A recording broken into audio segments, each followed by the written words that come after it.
Am I wrong for revealing to my dad's wife the real reason him and I were never close? My dad practically gave me up to his sister from the moment I, 27 male, was born. My mom died when she was giving birth to me, and my aunt told me he never recovered from that because he blamed me for her dying. It hurt a lot as a kid that at family events he would ignore my existence. When I was a little older, he got more vocal about me killing her, and he can't stand to look at my face. You can imagine the amount of therapy that put me in. I used to go to church crying because I was scared about going to hell for doing that to my mom. That's how much his words messed me up. But the worst part was that I never stopped trying to be accepted by him. After my high school graduation, he told me to never bother him again since he legally had no obligation to me anymore. Around that time, I finally started accepting reality. From there, we moved on with our lives. My aunt doesn't talk to me about him. Sometimes my grandparents do, and that's how I found out he got married.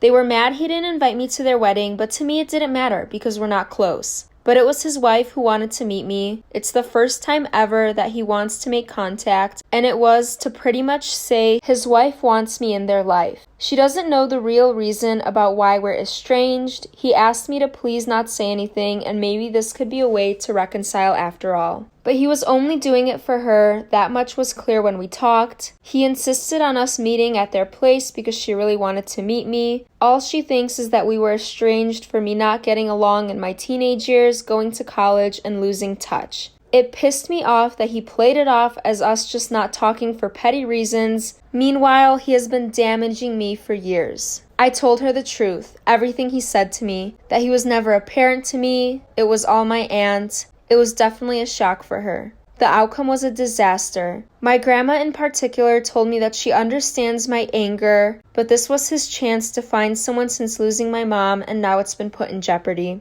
They think it was going too far to ruin his marriage that way when he was willing to include me in their lives. She just doesn't agree at all with what he did, and it could have been avoided if I didn't say anything. For me, it was hard not to tell the truth after the lies made it seem like it was nothing serious. I couldn't ignore what happened after what it did. I don't know if this was the right call since it put his whole marriage at risk after all. Am I wrong?